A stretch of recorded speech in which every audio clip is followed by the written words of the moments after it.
terceira sessão do ciclo do Seminário de História Religiosa.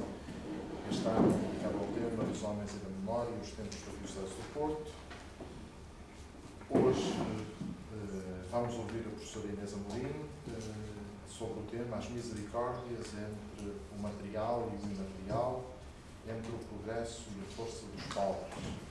A professora Inês Amorim é professora associada com agregação, doutorada em História Moderna e Contemporânea pela Faculdade de Letras da Universidade do Porto e docente do Departamento de História e Estudos Políticos Internacionais da mesma faculdade, é investigadora do CITSEM, é membro da Comissão Diretiva do Centro Oceânico da Universidade do Porto, está envolvida em vários projetos, entre os quais o projeto de História da Santa Casa da Misericórdia do Porto, sediado no Centro de Estudos de História Religiosa. O seu domínio de especialidade é a História Moderna e Contemporânea, dedicando-se particularmente à História e ao Património Marítimo, História do Ambiente, História dos Preços, História do Trabalho, História da Assistência do Crédito. Agradecemos muito ter aceitado intervir no nosso seminário e vamos certamente ouvi-la com muito proveito. Boa tarde a todos e muito obrigado por considerarem que poderemos estar aqui há algum tempo a tocar alguns temas, um dos temas que, penso eu, quase todos já estão dentro destas questões e por isso o que eu, de alguma forma, tentarei é, apesar de trazer muitas páginas e, portanto, peço que me coloquem no meu devido lugar quando, efetivamente, o tempo ultrapassar o devido, aquilo que foi uma opção de abordagem.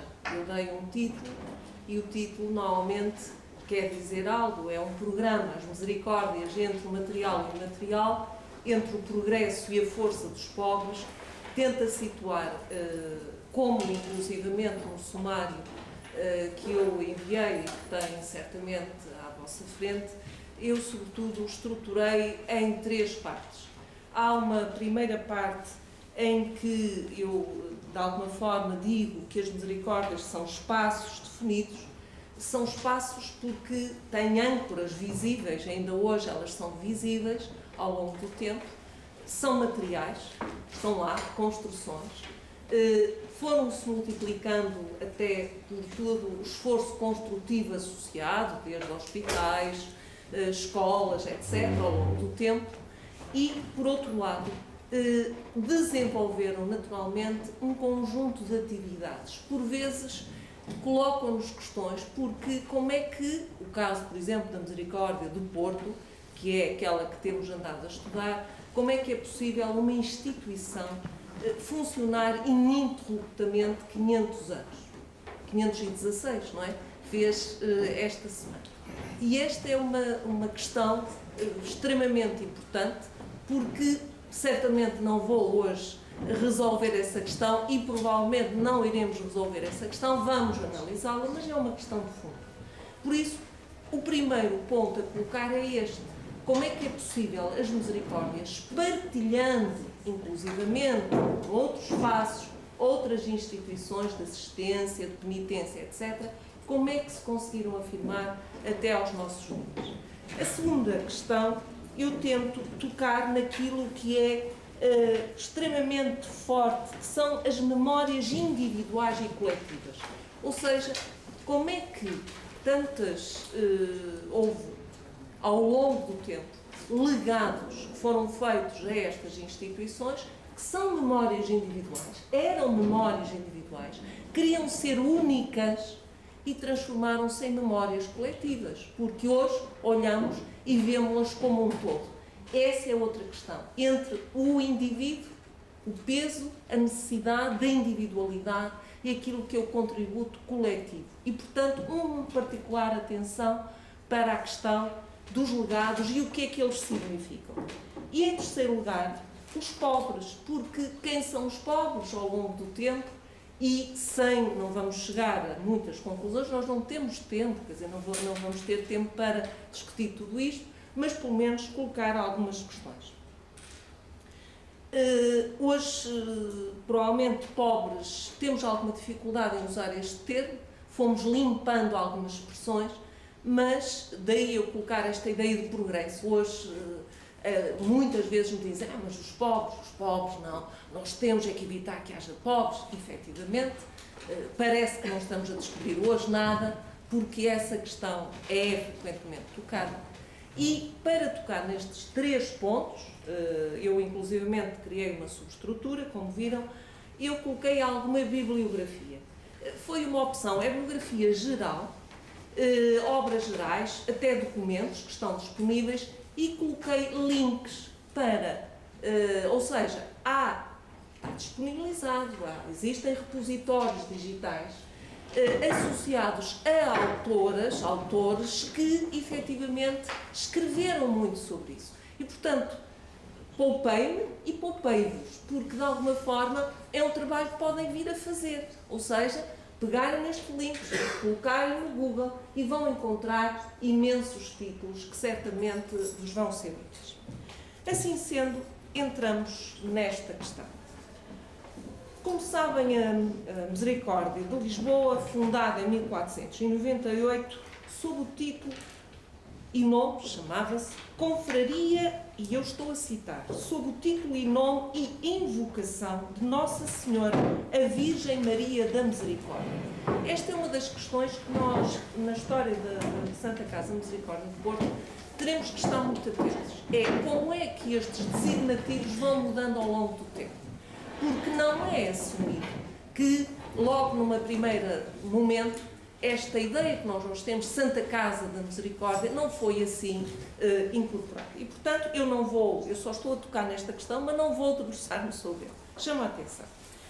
A do Porto é habitualmente datada em 1499 pelo facto de, por volta de 14 de março, Dom Manuel I ter mandado às vilas e cidades principais a criação de misericórdias, carta dirigida aos juízes, vereadores, procuradores, fidalgos, cavaleiros e homens bons, há uma precisamente para a cidade de Porto.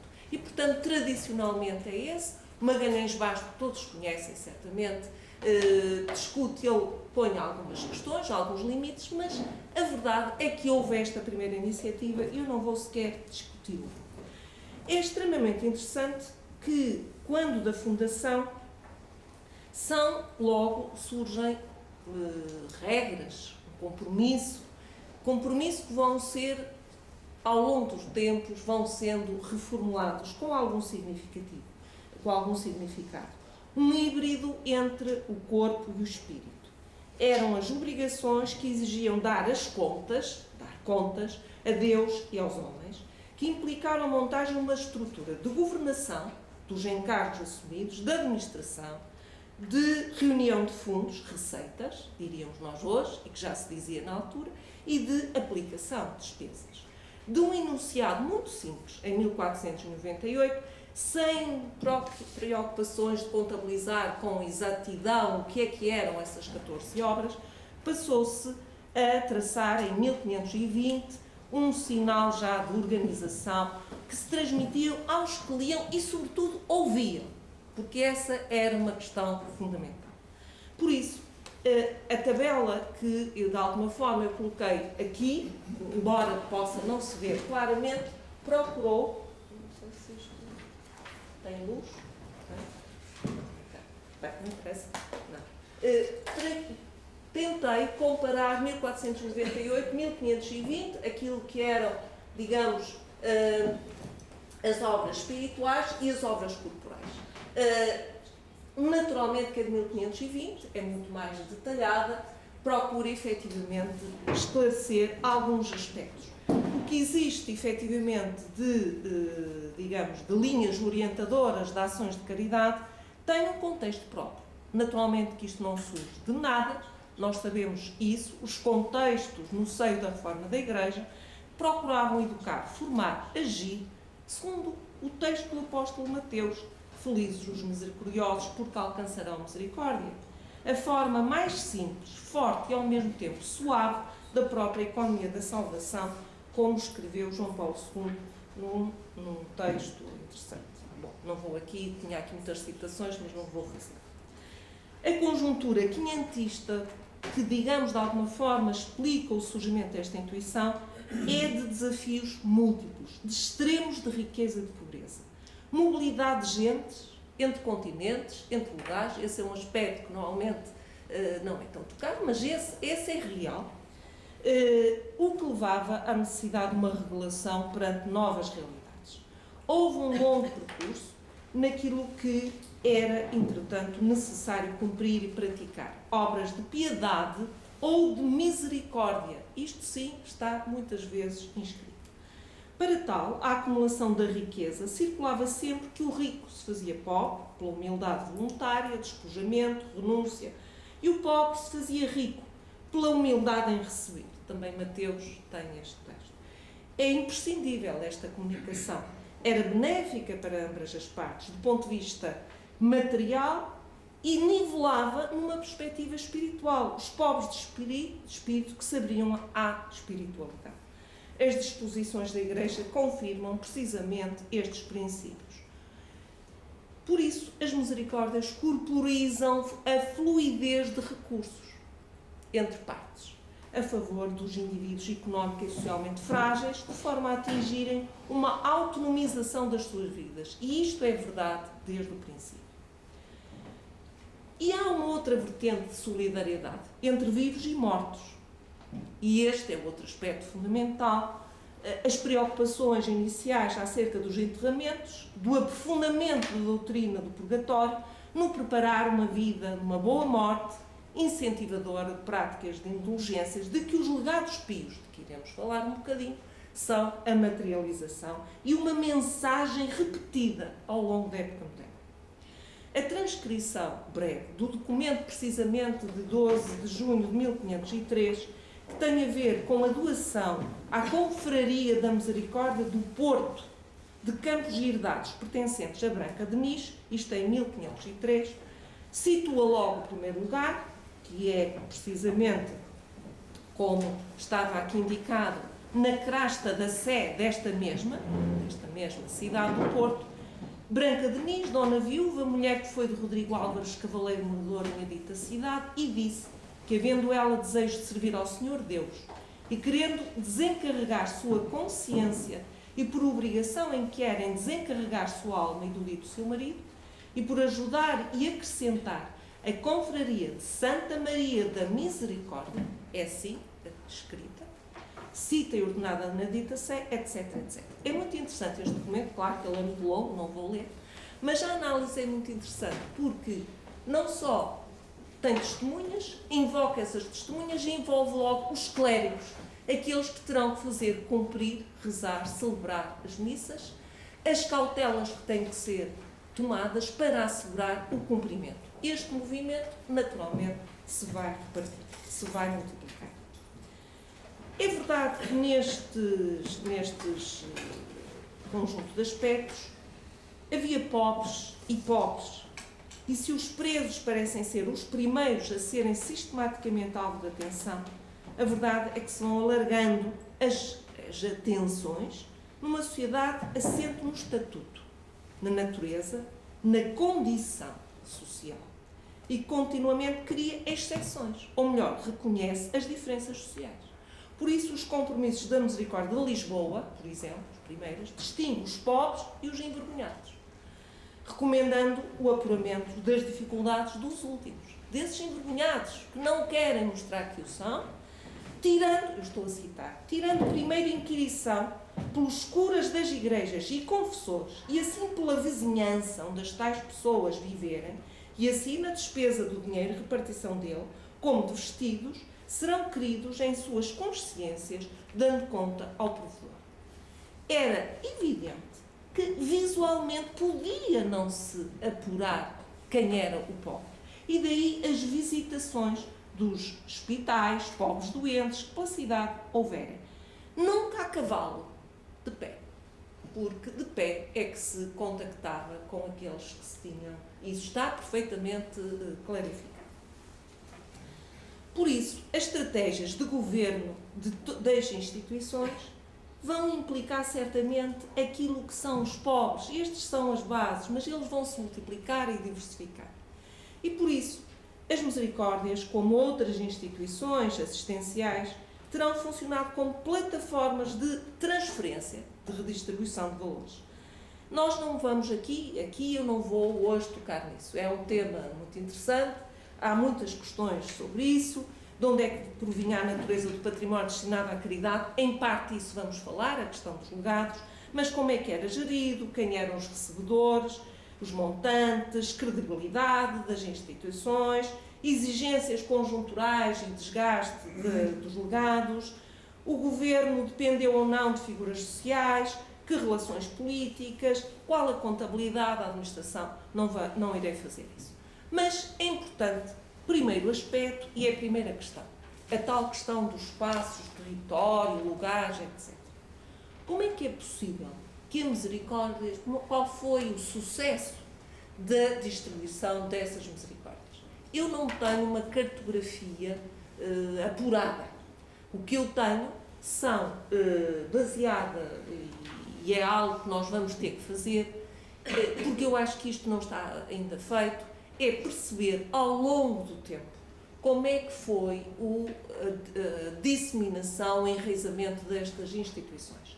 O que eu fiz aqui foi uma síntese baseada numa obra também de síntese da Maria Antónia Lopes, que faz precisamente com estes períodos. Eu não fui eu que os fiz, porque do ponto de vista estatístico isto não tem grande sentido, mas é aquilo que eu tenho. E, portanto, não é para me desculpar, é para dizer que ainda não pude fazer outra coisa. Mas, mesmo assim, aplicando médias, distribuindo médias por ano, ficamos com algumas indicações. E é claro que aquilo que nos tem sido dito, que o período do século XVII, 1640 em diante, e em particular, e reparem, eu não tenho sequer para o século, para além de 1834, nós percebemos que houve ali problemas, naturalmente. Mas não quer dizer que a quantificação seja sinal de qualificação, daquilo que é a pujança destas instituições. Não quer dizer isso. É o que é. Mas leva-nos a questionar como é que, ao longo do tempo, efetivamente, as misericórdias se foram disseminando, apropriando de território. Quando se fala em território, todos conhecem esta expressão, hoje é muito utilizada, porque significa um aspecto muito administrativo, mas não é só, tem muitas nuances. Significa influência, cativação de irmãos, delegados, etc, etc. Portanto, isto tem muitas leituras. Mas aquilo que, efetivamente, nós sabemos é que, quer as misericórdias, quer as confrarias em geral, sejam as gremiais, ligadas ao trabalho, assistenciais, étnicas, devocionais ou penitenciais, eu não vou andar, podem depois ler sobre isto, foram, sabemos, acarinhadas pela coroa e pelo poder episcopal, até por iniciativas de leigos, muitas mulheres, sobretudo a partir do século XV, XVI. Portanto, tudo isto é um historial muito interessante. Assumiam papéis que mobilizavam muita gente, porque o bem da alma passava, entre outros processos, pelo comprometimento em praticar o bem, em rever a vida de cada um. Este modelo, portanto, há um modelo geral que tem a ver, como eu disse atrás, com a realidade da Igreja, que Roma quer agregar, quer intervir. E a devoção individual, em boa medida, sob a influência dos grandes místicos, que eu não vou também falar aqui, séculos XVI e XVII. E começa a missa, a confissão, os sacramentos, as devoções públicas, como as procissões, peregrinações, as missões associadas à catequização, conversões e arrependimento, as obras de caridade, pobreza, ligadas à pobreza, e a oração individual, constante, são os meios e os fundamentos de uma piedade pessoal e fervor religioso. O universo das confrarias e irmandades portuguesas é, sem dúvida, um fator de reforço da vivência coletiva e da fé. Só que tem grandes diversidades, e eu também não posso tocar nisto, mas há um aspecto extremamente interessante, que são as próprias regras de funcionamento de cada confraria ou irmandade. Com efeito, do ponto de vista sociológico, ou seja, o perfil dos irmãos, a pluralidade de confrarias e irmandades criadas poderá estar associada a uma diferenciação dos seus membros. é um critério de classificação da sua natureza, através das formas de acessos, de recrutamento, aspecto que nós teremos que fazer. Nós temos uma base de dados já para a Misericórdia do Porto, 15 mil irmãos, porque, devo dizer, e parece pouco, porque a Misericórdia tinha números clausos, portanto não entravam, havia um número limitado, e portanto ao longo do tempo vai falecendo um, entra o outro, não é? Ao contrário de outras instituições que não põem limites de entradas.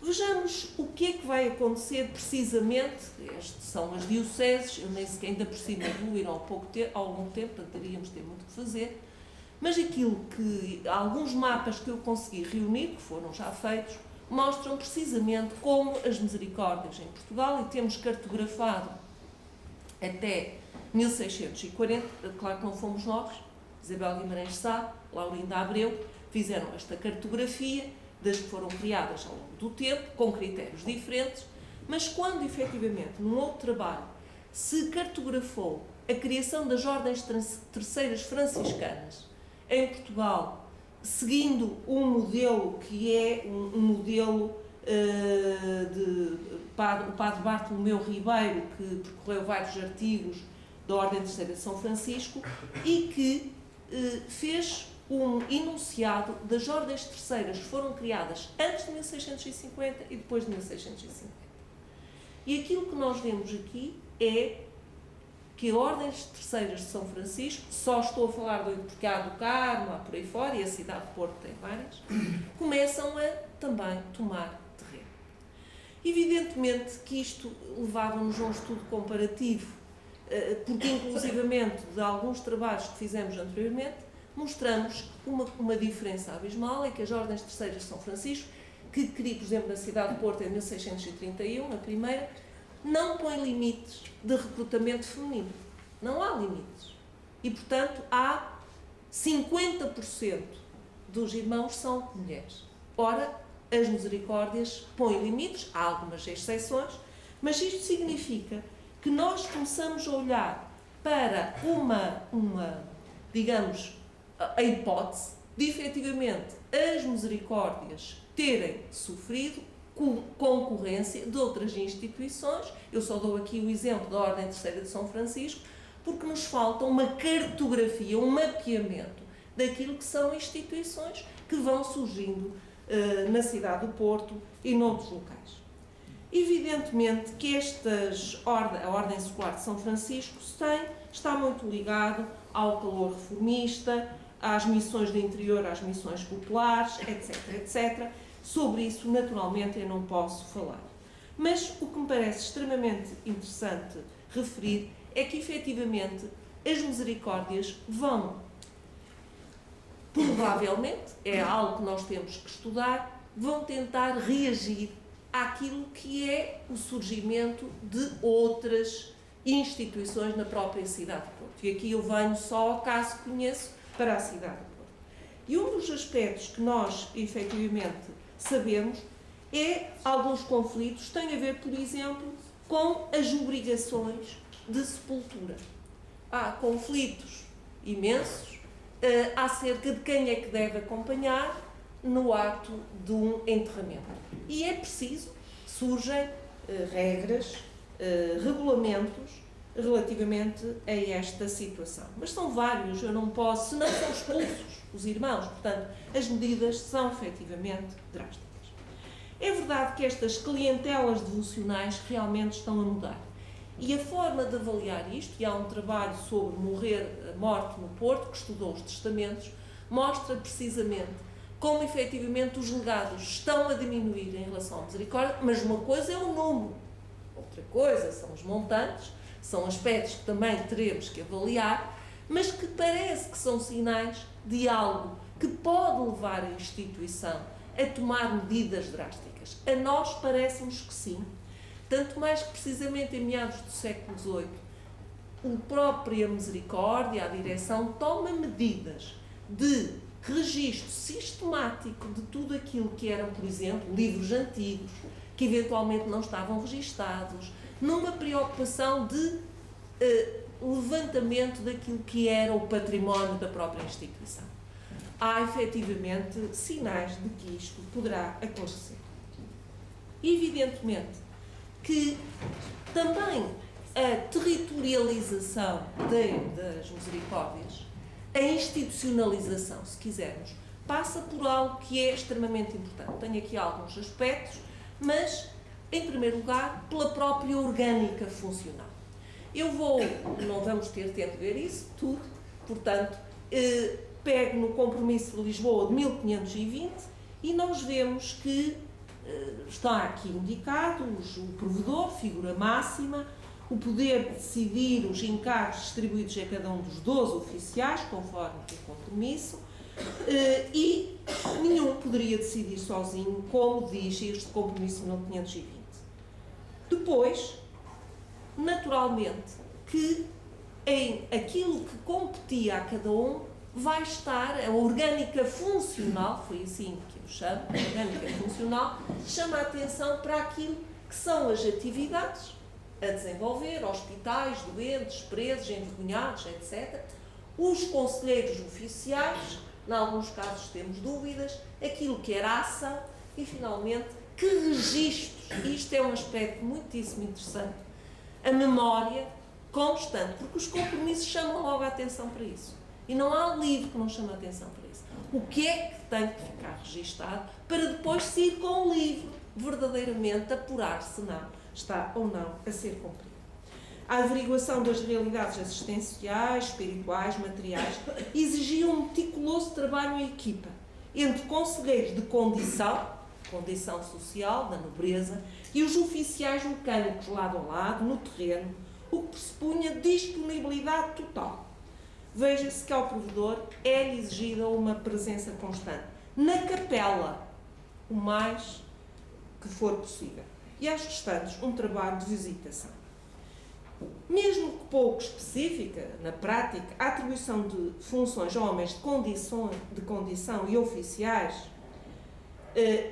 sabemos exatamente aquilo que eles fazem. Mas, além destes, há um núcleo de colaboradores, os pedidores de pão, que são eleitos mensalmente, para cada freguesia, em cada domingo, para irem aos presos, aos enfermos, e cada vez mais nós começamos a ver que, efetivamente, estas questões entre aquilo que são funções atribuídas à mesa e aquilo que é atribuído a outros, que, dada já a movimentação, a outros colaboradores que começam a participar no trabalho nos hospitais ou noutras funções, conforme isso vai acontecer.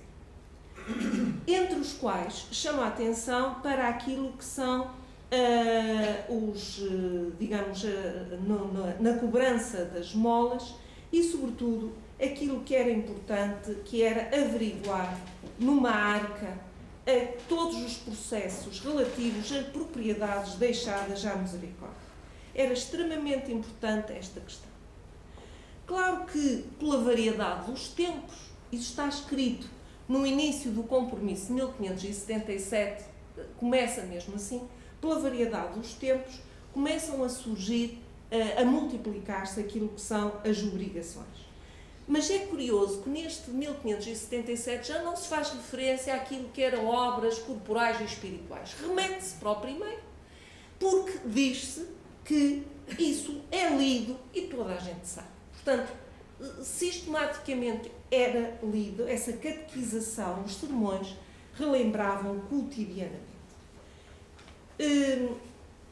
O compromisso 1577, também de Lisboa, vai adquirir precisões, até então não conhecidas, e, efetivamente, neste intervalo de 61 anos, fica claro que a Misericórdia de Lisboa, como outras, foram concretizando no terreno aquilo que, efetivamente, não estava previsto.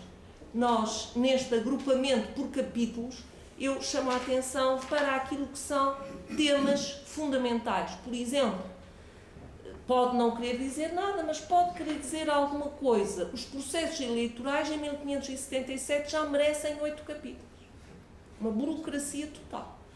E a organização do património, vejam, até tentei desdobrar, nomeadamente a palavra crédito. é algo que começa a aparecer e, claro, que as assistenciais aparecem em aspectos muito gerais em 1516 e já o de 1577 é muito mais complexo.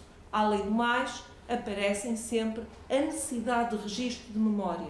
E esse registro de memória, com a indicação de livros concretos, começa a ser aplicada. Além do mais, a complexidade orgânica, funcional e social também começa a aparecer. Nós começamos a ver, aqui tentei esquematizar aquilo que eram as funções, outros colaboradores, uns pagos, outros não pagos, já em 1577. O físico e cirurgião podia ser irmão, mas, dada já a grandeza das atividades, pode ser pago. E isto é uma prática que cada vez mais vai sendo indicado. No resumo de todas estas indicações, parece-me interessante chamar a atenção para os seguintes pontos. O objetivo era minimizar os encargos. Este é um aspecto muito interessante. Vigiar os pobres e os doentes e os envergonhados. Trabalho continuado para confirmar quem são verdadeiramente os pobres. Por exemplo, evitar que os pobres passassem de umas freguesias para outras freguesias para receberem duplamente ou triplicar as multas. Minimizar o tempo dos presos nas cadeias, excluindo acusados em casos específicos. Por exemplo, os presos por não pagamento, por dívidas por jogo, não eram contemplados. Há aqui uma seleção dos presos que eram acompanhados. Selecionar as órfãs e as condições de pedido de dotes acompanhados de testemunhas. Reconhecer os cativos e os mecanismos de libertação. Circunscrever as despesas com os doentes, através de uma prévia organização de receituários. E este é um aspecto muito importante ao longo do tempo. Parece, até prova em contrário, mas parece-me cada vez mais. Não são os hospitais que se adaptam aos doentes. Ou melhor, sim, exatamente. São as verbas, as receitas dos hospitais que se irão adaptar. Se houver, trata-se. Se não houver, não se trata. E este parece ser um princípio, ao ponto destas recomendações aparecerem e aparecem em vários livros. E já há estudos que demonstram isso. Esse acautelamento que exigia para efetivamente acudir àqueles que depois tinha que se ver que eram os mais doentes. E esta hierarquização, este é um problema com que nós temos que nos debater. E, por exemplo, interessante isto, clarificar que o sustento da misericórdia era dado às crianças desamparadas, porque perderam as mães, nunca aos enjeitados. E isto é dito muito claramente. Isto é um problema que vai ser no Porto, por exemplo. Mas no Porto, mesmo quando os enjeitados ou os expostos, que eram da competência das câmaras, passa para a misericórdia, para a administração, há sempre diferentes à volta disto. E quando não há dinheiro, diz-se. Pois os primeiros vão ser as crianças enjeitadas, que se conhecem as mães, mas que não as podem sustentar. Só depois virão os expostos. Esta é uma questão que merecerá certamente. E mais, sempre se tomaram, já em 1514, para que os pais criassem os respectivos filhos ilegítimos, porque sabia-se quais eram os ilegítimos. Isso competia aos pais. É muito interessante, porque hoje está-se a discutir estas coisas na Europa e fora da Europa. Portanto, é interessante que estes modelos, há tempos fui contactada por uma senhora que parece que querem voltar a estudar isto. Além do mais, arrecadar todo o dinheiro das letras. Sabem o que são letras? São dinheiro a juros. Uns sabem, outros não saberão. Já me disseram que eu tenho sempre que dizer o que é. Pois, as letras não são só cartas, são cartas de juro. Letras, cartas que simbolizavam recepção de juros. E isso era extremamente importante, até porque há um capítulo só sobre isto, sobre a defesa dos créditos. Extremamente importante é, naturalmente, aquilo que efetivamente vão sendo as prioridades. Claro que tudo se vai tornando cada vez mais complexo. Já estamos em 1618 e vocês já estão a ver o tamanho da mesa de Misericórdia de Lisboa. A do Porto é um bocadinho mais pequena, depois iremos ver, mas tem outras figuras também muito interessantes. E cada vez mais, em Lisboa já serão 600, porque há, vamos ver daqui a um bocadinho, só para vocês verem, assim num relance, a complexidade dos compromissos que se vão multiplicando, dos regulamentos, etc. A cidade do Porto também vai ter um compromisso, precisamente, eu até posso já avançar.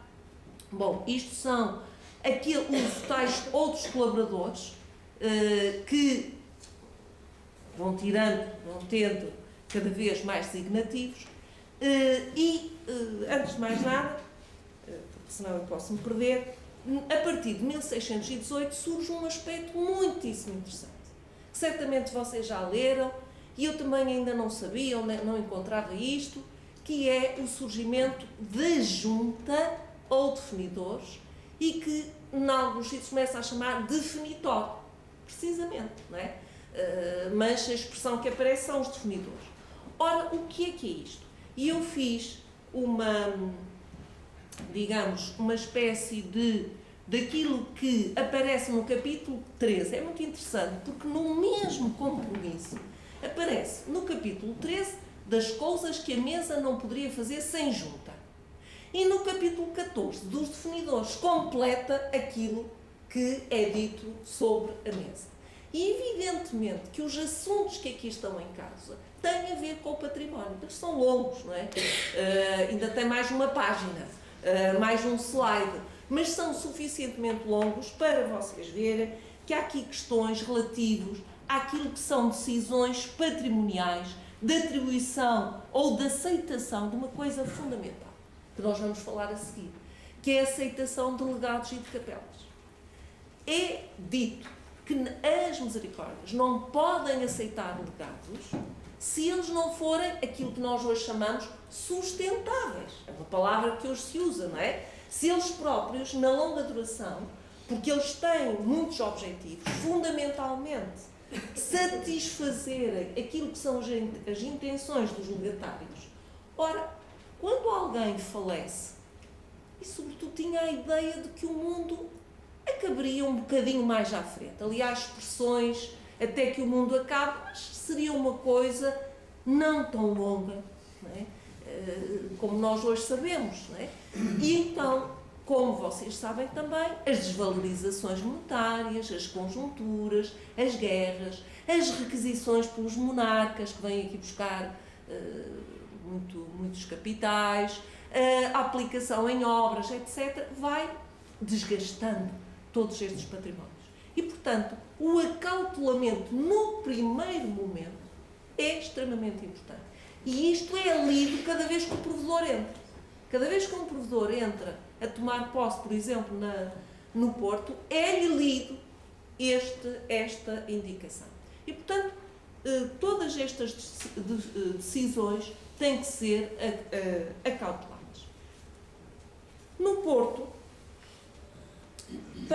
eu tinha dito e digo no resumo que de vez em quando iremos falar um bocadinho até ao século XX. Para vocês, evidentemente que não vamos falar disto tudo, mas para terem uma ideia, no caso da Misericórdia do Porto, da multiplicação dos compromissos e depois com a multiplicação de atividades, daquilo que era necessário regulamentar, está aqui uma breve síntese e, ao mesmo tempo, um apanhado daquilo que são os compromissos, as reimpressões e quem é que aprovava esses compromissos. E, portanto, nós vemos também, já aqui um bocadinho, as relações da própria instituição com o poder político ou o poder eclesiástico.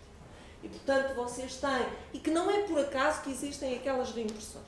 Por exemplo, aquele compromisso 1594 nunca foi publicado, mas está, como iremos ver, a abrir um livro de cópias de testamentos. Também não é nada por acaso. O Magalhães Basto andou por lá, fez apontamentos, tem lá dizer isto seria para a história da misericórdia, mas a verdade é que ele acabou, andei a ver, ele não utilizou. E depois vocês veem que existem séculos praticamente sem nada, e depois, e nós diríamos, não houve compromissos, não há mais nada. Vamos já ver. Depois, ao longo do tempo, naturalmente, aditamentos, governador civil, Ministério do Interior, até que, desde 1981, não é? Temos depois, novamente, a tutela eclesiástica. Mas se formos ver, eu só ponho alguns, regulamentos, aí, para além dos compromissos, a Misericórdia do Porto tem imensos regulamentos. Comecemos por aquele que é, efetivamente, que tem a ver com o tal compromisso não publicado, que tem o quê? Regimento específico do provedor, dos mordomos, do capelão, dos médicos, do sangrador, da hospitaleira. Cada um tem exatamente o que cada um tem que fazer. E depois, ao longo do tempo, vão sendo remodelados. Para 93, 62, e é fundamental, chama a atenção para os regulamentos, e já chama a atenção, não é por acaso, é para aquilo que vamos falar a seguir. O regimento do capelão-mor da casa, em 1665, a instituição do coro da Igreja da Misericórdia, porque se diz, é muito importante comprar um órgão, mandar fazê-lo, cantar as missas, porque isto é o mais importante da nossa casa. E tem muito a ver, precisamente, com o abrilhantar, com o processo de mediação que estas instituições têm que fazer com a comunidade. Naquilo que são as missas de sufrágio e as diferentes, como iremos ver, há muitas. Depois, reparem, estamos em 1823 e olhem, 17 capítulos. Mas posso-vos trazer até a finais do século XIX, o Conde de Samodães é quem tem mais preocupações relativamente a esta questão. Se formos ver regulamentos para o século XIX e XX, meus senhores, multiplicam-se porque vocês têm regulamentos e o número deles, só sobre as aposentações dos empregados, tem 16 regulamentos, entre 1887 e 1933, e por aí fora. Né? Portanto, aqui são os números. Uma preocupação muito grande em lidar com uma instituição que está a crescer, naturalmente, que tem muitas funções, e, portanto, esta ideia de controle, de, digamos, de relação minuciosa com aquilo que são os funcionários, efetivamente, da instituição.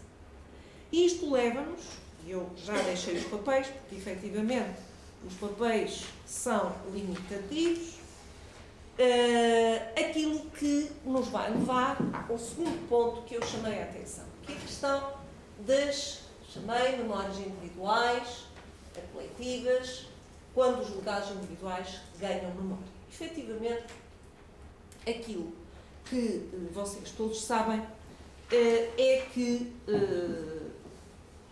há, como eu li, e foi por isso que eu li logo aquele primeiro documento de 1503 e poderia indicar muitos outros, que efetivamente têm a preocupação de deixar à Misericórdia do Porto, mas isso acontece a todas as misericórdias, devidamente esclarecido aquilo que seriam as preocupações de quem lega e constitui um conjunto de indicações relativamente ao sufrágio eterno da sua alma. Para isso, deixa indicados não apenas os bens, como quem terá que gerir esses bens na aplicação daquilo que são as vontades. E as vontades são múltiplas. São órfãs, são doentes, são objetos. Portanto, poderíamos falar aqui na iconografia, que é extremamente forte, a começar pela própria Igreja da Misericórdia, que naturalmente é a maior materialização daquilo que é o desejo espiritual de Dom Lopo. Alguns dados que eu coloquei aqui chamam a atenção para a importância deste aspecto, que é, Por exemplo, este livro. Chama a atenção por este livro, este primeiro livro de testamentos, que é feito, é assinado a meados do século XVIII, e que é um índice dos testamentos que estão neste livro por ordem alfabética. É um trabalho minucioso, muitos certamente conhecerão, e eu tirei um bocadinho livro da Casa da Misericórdia, na qual está recopilado o compromisso que os irmãos assinados no fim dele fizeram por ordem de toda a Irmandade, no mês de julho de 1594, etc.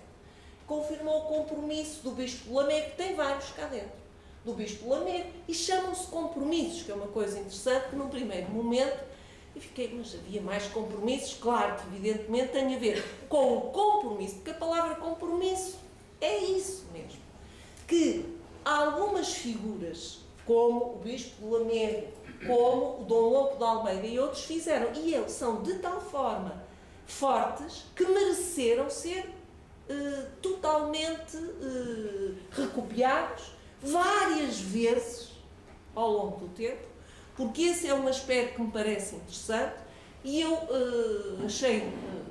coloquei precisamente isto.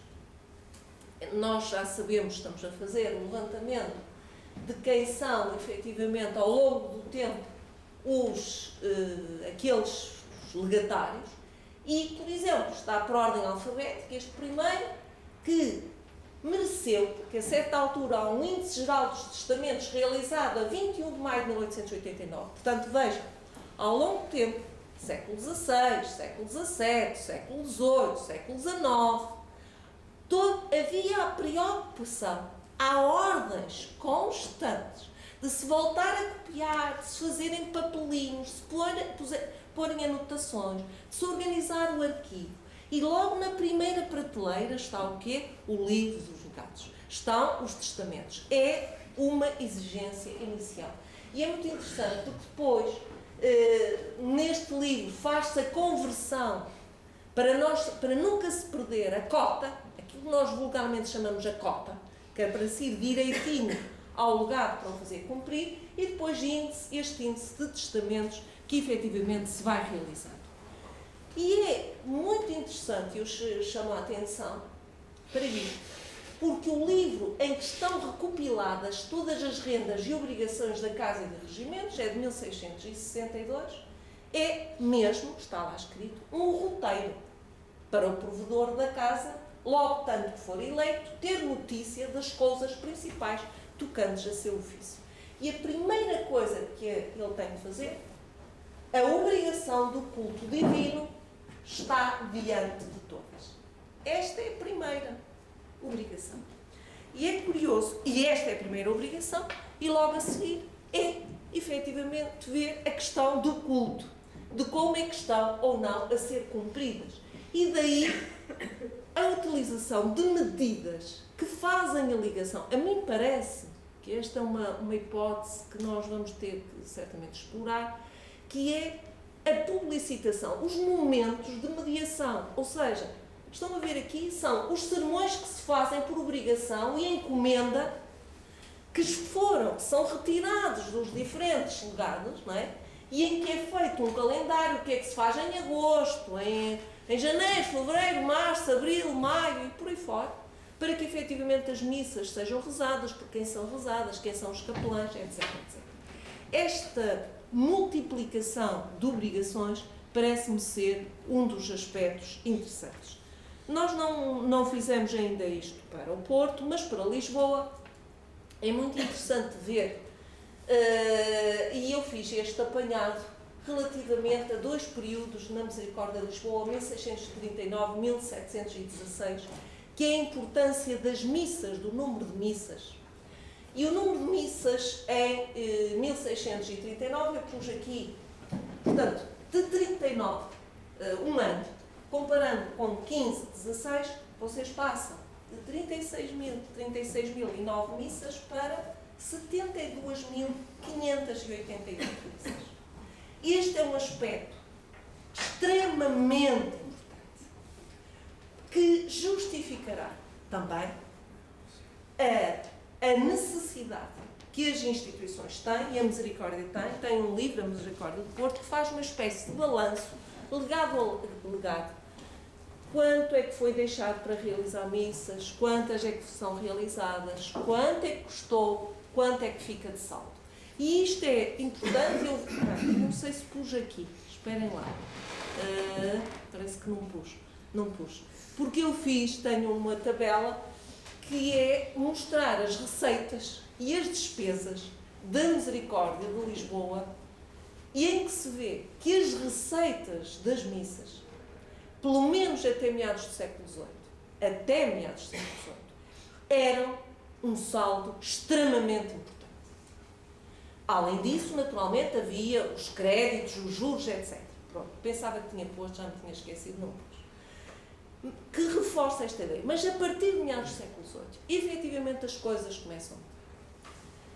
Há uma crise, há uma conjuntura geral, subida geral dos preços, eu acho que este é um ponto fundamental, desvalorização de algumas rendas, e estas questões começam a ser discutidas. Não é a única razão, mas é uma das razões e é extremamente importante. E é precisamente neste contexto que se começa a discutir aquilo que a alguns não lhes parecia nada bem. A discussão, os pareceres que vão ser feitos, pedidos a vários teólogos acerca da remodelação, digamos, que só podia ser ao mais alto nível em Roma, para remir parte dessas missas, é uma grande discussão a partir de meados do século XIX. E as respostas são muito interessantes. Eu não encontrei até ao momento para o Porto, mas estão publicadas. Há algumas na Monumenta Misericordiarum, estão lá como fontes, talvez que ainda não foram exploradas. Eu tenho alguns por aqui, mas é muito interessante porque alguns dizem, olha, para Évora, estou-me a lembrar para Évora, a resposta diz, não me recordo exatamente qual é a figura, que diz, bem, fizeram mal as contas, porque se o preço das missas está a subir, mas também o preço dos cereais está a subir. Portanto, ele sabia, e põe lá, aliás, para o estudo dos preços, é uma fonte muito interessante porque nos permite ver a evolução geral das conjunturas agrícolas. E esta discussão, para outros, é muito mais grave. Para outros é isto. Aqueles que deixaram estas intervenções estão mortos e ninguém pugna por eles. Isto é imoral. Há uma discussão que valia a pena, certamente, ser explorada e que, sobretudo, põe em causa, e reparem, para mim, eu li o Testamento do Dom Lobo, e o Testamento do Dom Lobo, normalmente o que nós vemos no Testamento do Dom Lobo é isto, deixou dinheiro, deixou rendas, deixou nos Alfelins, na Galiza, a questão do sal vem de lá, até meados do século XVIII vem de lá, para a Misericórdia, deixou muito dinheiro a juros, um espólio material extraordinário. Mas a introdução diz um bocadinho porque é que eu acho que efetivamente isto era chocante para os homens do século XVIII. Porque se eles leram e liam frequentemente estas expressões, começa assim: Santíssima Trindade, Padre, Filho e Espírito Santo, um só Nosso Senhor verdadeiro. Eu, ínfima criatura sua, não merecedor deste tipo, por quão vilmente hei degenerado, humilíssimamente encomendo a minha alma e o meu espírito, conhecendo-me por muito, muito, muito pecador, que pela sua justa justiça, e há aqui ser condenado para sempre, mais fora de sua beatífica, há aqui outro buraco, como coisa abominável e desonra das criaturas nas profundezas do inferno, por minhas culpas sem número, e muito graves e enormes pecados, mas levantando com todo acatamento e humildade os olhos da alma ao seu divino e incompreensível conselho, com que, não sei o quê, de sua mesma bondade determinou de se amerecer do género humano, de se amereciar do género humano, e por os pecados e culpas dos homens contra a sua divina e imensa majestade, como requeria a sua... Olha, são 4 páginas de atos de contrição. E só depois é que começa, exatamente, em nome do Padre e do Lobo, sacerdote, deixo, com todo o entendimento que Deus me deu. Mas esta introdução, que vale a pena efetivamente ser analisada, porque demonstra efetivamente o resto do chão a que ele se colocou, sabendo nós, não sabendo bem, mas que seria uma figura efetivamente com imensa influência na Corte de Madrid e que, como todos nós sabemos, é chave, o professor Roberto da Silva, melhor que ninguém, é chave da construção, do financiamento do hospital e de outras intenções. Portanto, à medida que efetivamente, e aqui eu não vou poder entrar nesta questão, mas é evidente que os legados que vão sendo deixados ao longo do tempo vão ter instruções diferentes. Muitos deles são especificamente aplicados, e eu dou aqui alguns exemplos, ao nível dos hospitais. Evidentemente, para os expostos está ali à parte. Os expostos é a cidade de Porto. Portanto, é a Câmara que financia, mas é a Misericórdia que administra. Administra primorosamente, com os livros maravilhosos, que efetivamente faz jus àquilo que era um modelo administrativo da própria Misericórdia do Porto. Portanto, vocês têm, ao longo do tempo, a criação de vários hospitais, assim como de outras instituições ligadas à assistência. Não é? Portanto, aqui é um elenco, uma síntese dessas instituições. Mas vamos então... Eu não sei como é que está o tempo. Só um bocadinho. Ora bem, eu, sobre os pobres, eu gostava apenas de começar, talvez, com o regimento dos pobres. O regimento dos pobres que pedem na Corte é de 1544. Muito claramente coloca o que é um pobre. E ele está citado precisamente na Monumenta Misericordiarum e, portanto, não é difícil de se aceder. E a primeira coisa, precisamente porque por onde andava o rei iam todos os pobres, havia um problema. Quais são verdadeiramente os pobres? Quem é que pode receber esmolas, pedir esmolas, comer os restos? Então, em primeiro lugar, eles são avaliados pelo físico e pelo cirurgião da corte. Porque se são sãos para poderem trabalhar ou para poderem ganhar, naturalmente escusam de pedir. E aqui começa a primeira questão. Eu estou um bocadinho cansada, eu já própria escrevi sobre isto, mas tenho algumas dúvidas, porque o que é dito é sempre isto. É pobre a partir do século XVI, mas sobretudo do século XVII, começa a haver o critério de quem trabalha ou quem não trabalha. Mas, realmente, por este regulamento, há muito esta indicação. Parece que verdadeiramente pobre para o século XVI é aquele que é doente, e isso os livros da Bolsa, os primeiros livros de registro mostram isso. São as crianças que não têm pais com capacidade para os alimentar, e depois é que, a partir daí, os doentes, os presos, naturalmente, com todas estas hierarquias. Mas é muito interessante este regulamento, pela forma, e que, de alguma forma, tem a ver, dá-nos a imagem de uma sociedade, de que todos os elementos da sociedade serviam para alguma coisa. E este parece-me que é uma das funções primordiais da misericórdia, é enquadrar. Se formos ver as ordenações manuelinas, diz o que é um pobre. E o pobre é aquele que não se sabe a quem pertence. Ou é que é criado de alguém, está na casa de alguém, é registado, ou então não tem latitude nem longitude. Não se identifica. Eu penso que até quando efetivamente no sepultar daqueles que são condenados, o grande problema é que não há ninguém, e é isso, não há ninguém a reivindicar.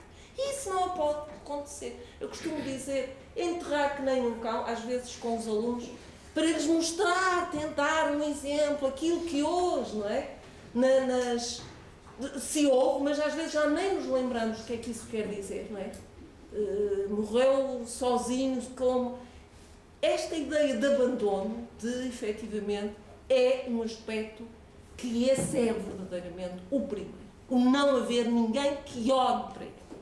E o uso dos sentidos, que é outros aspectos muito interessantes, que a misericórdia usa. Provavelmente outras instituições também, não estou a dizer que é exclusivo, mas esta ideia dos sentidos é fundamental. E é muito interessante quando aqui diz, é pobre, olha, se ele for cego, mas tiver braços, está aqui no regimento, está aqui. Olha, ainda pode, tem pés, não tem? Vai dar ao fole no ferreiro para que ele vá alimentar a chama do ferreiro. Bom, é cego, pode andar a fazer, portanto está aqui, não vos vou, porque são vários, muito interessantes, vale a pena, até que inclusivamente admite que as crianças acima de 3 anos, que é uma coisa curiosa, pensava que até eram mais velhos, possam andar a pedir esmola, mas desde que tenham autorização e estejam registados. Ora, esta questão é muito interessante, porque eu, talvez melhor do que responder, tenho aqui algumas... a discussão, vai haver uma discussão no século XVIII acerca disto, porque se considera que a esmola incentiva, naturalmente que as misericórdias vão ser acusadas nos ventos liberais precisamente disto, esta é uma das discussões. Mas uma coisa é certa, apesar das discussões, não havia instituições que não estivessem melhor no terreno. E, portanto, por isso, ou porque eventualmente, e eu acho que não acontece só com as misericórdias, acontece com outras instituições, porque parte, e essa é a questão que temos que ver, quem são esses irmãos que estão nas mesas das misericórdias. E alguns deles vão discutir acerrimamente sobre as questões, por exemplo, da fiscalização, do controle do governo civil, da questão de pagamentos de impostos, etc., etc., pessoas que nós sabemos que alguns deles, e inclusivamente uma das grandes discussões, que é a utilização da palavra misericórdia. Não posso ler-vos essas expressões, mas é interessante. A questão da terminologia é uma, a questão das estratégias é outra, a pobreza como fenómeno, eu aliás tenho aqui uma estrutura que é a ideia de pobreza e de risco, que começa a ser desenvolvida, pobreza estrutural, pobreza conjuntural, pobreza relacional, risco, eu, de alguma forma, isto não tem datas, não é? Isto são estruturas gerais, mas que nos poderiam levar a pensar um bocadinho. Pobres e envergonhados, inclusivamente, é muito interessante, em que medida, no caso do Porto, estamos perante uma urbe em que os laços familiares se vão fragilizando e em que, partindo do princípio de que a caridade começa em casa, que é muito interessante, porque comparando um bocadinho com outros estudos para a Europa, estas discussões começam-se a ter. É em casa e, portanto, mesmo no início, dar esmolas para tratar é em casa. Nos hospitais, isso é o mínimo possível. O hospital é um sítio para se estar pouco tempo. Portanto, nós hoje temos estas questões, mas, bom, e naturalmente não posso deixar de mostrar aqui alguns documentos muito interessantes, documentos não, um questionário feito pela Misericórdia de adaptação aos tempos, dos visitadores dos socorros domiciliares nas freguesias da cidade de Porto, em que efetivamente já impressa há uma folhinha onde se anda casa a casa a distinguir aqueles que são os mais pobres, os padres têm que atestar a pobreza, etc, etc. E existe este levantamento para as várias freguesias da cidade de Porto. Bom, acho que vou terminar, se não depois não dou tempo para, se quiserem colocar questões, não sei se é. Pode ser. Ok, pronto. Então, depois vai apresentar. muito bem, se acharem que sim. Termino aqui então. Muito obrigada.